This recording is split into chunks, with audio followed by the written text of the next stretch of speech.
The point of what I'm trying to say here is that this is a seminary, all right?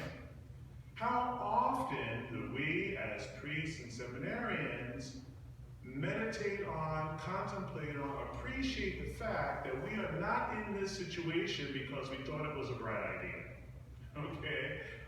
We're in this because, now think about this, we're in this because there is a God. There is a supernatural being outside of ourselves that somehow chose us. Us. Why? Why did God choose these particular apostles? Because that's his business. All right? And you know that being chosen by God, at least in this case, the story doesn't turn out very nice.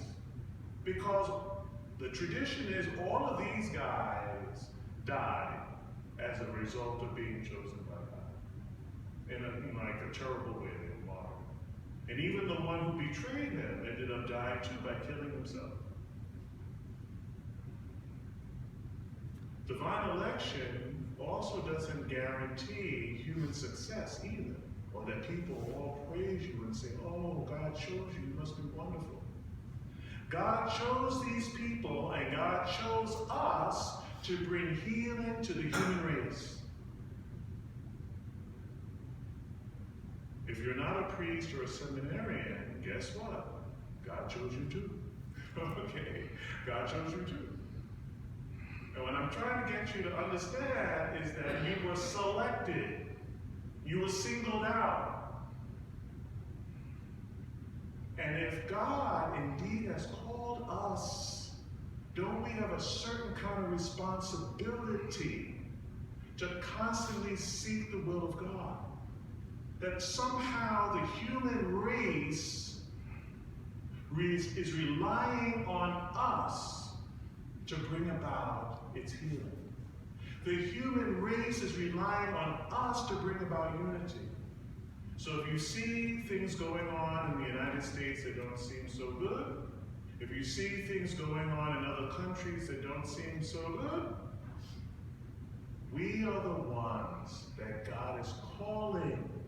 God, not a bright idea, not a good feeling, not a doctrine or a dogma, but an actual supernatural person is desiring us to unite ourselves with his will. Divine election does not necessarily mean human perfection. It's not up to us. We don't even know how God is using us most of the time. But the important thing is to keep stepping up to the plate, like Sebastian, like Fabian, to keep stepping up to the plate. Every time you look at the news and you see, oh, yet another horror story, just remember your election. Lay people, seminarians, priests, your election. We are Christians not only for our own salvation, but for the salvation of the entire human race. And when you fall on your face and you don't do the right thing, and it doesn't seem to be going right, you get right back up and you trust in the Lord with all your heart, and you don't lean on your own understanding. Because in all your ways, he will be the one to instruct you, and he